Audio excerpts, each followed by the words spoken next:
quanta satisfação experimentaram os pais de José na formação e crescimento do seu filho. Quão terno era o seu amor!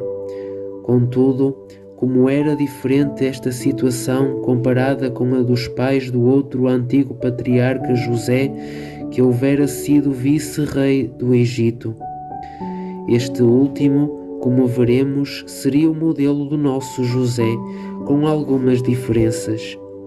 Do mesmo modo que este foi amado pelo seu pai acima de qualquer um dos seus outros filhos, também o nosso José foi amado por Deus Pai, mais do que qualquer outra criatura humana, uma vez que houvera sido predestinado para ser o pai do seu divino Filho feito homem e o esposo da mãe do Filho de Deus.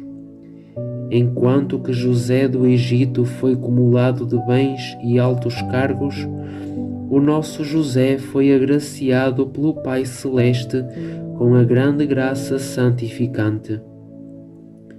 O primeiro foi odiado pelos seus irmãos e vendido como escravo, enquanto que o segundo foi injustamente despojado da sua herança depois da morte dos seus pais, o que o obrigou a assumir o estatuto de estrangeiro em Jerusalém, de modo a aprender um ofício com o qual pudesse sobreviver.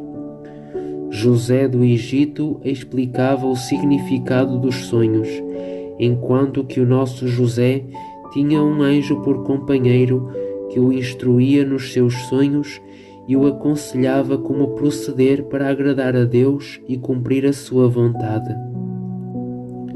Um era representante do rei do Egito, enquanto que o outro era o representante de Deus no Egito e em todo o mundo.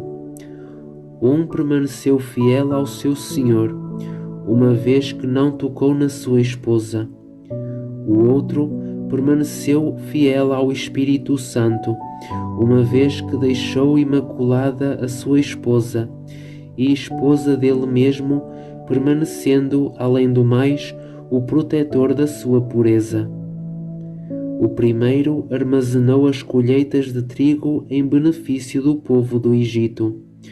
O segundo foi o protetor da vida daquele que viria a ser o pão eucarístico, que alimenta e revigora os fiéis.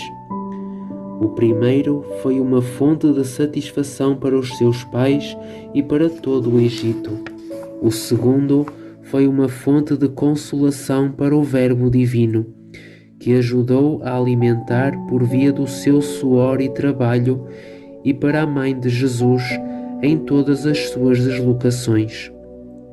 Ele foi e ainda é o auxílio de todas as almas fiéis e necessitadas, especialmente na hora da morte. O primeiro foi extremamente amado pelo seu Rei e Senhor.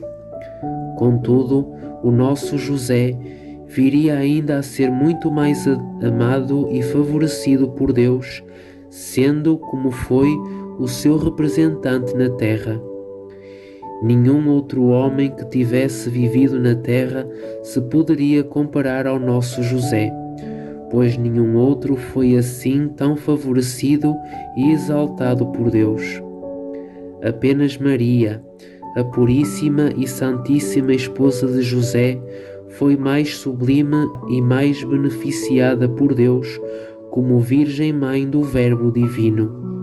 Ela foi beneficiada com um estatuto único, incomparavelmente superior ao dele.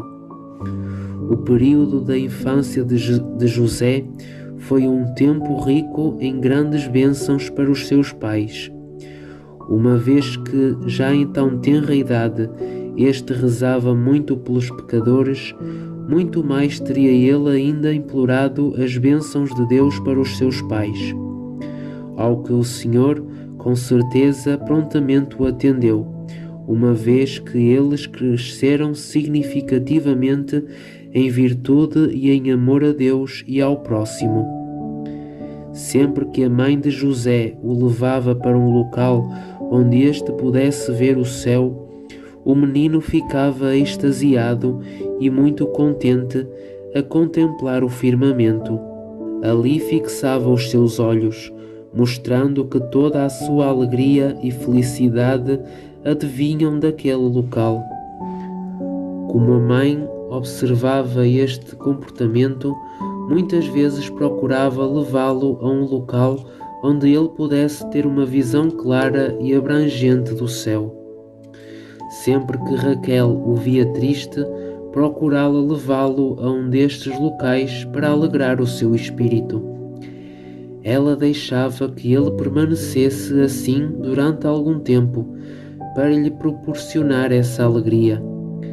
Nessas ocasiões, ela também se comprazia, contemplando as maravilhas de Deus e as suas admiráveis obras, alegrando assim o seu espírito.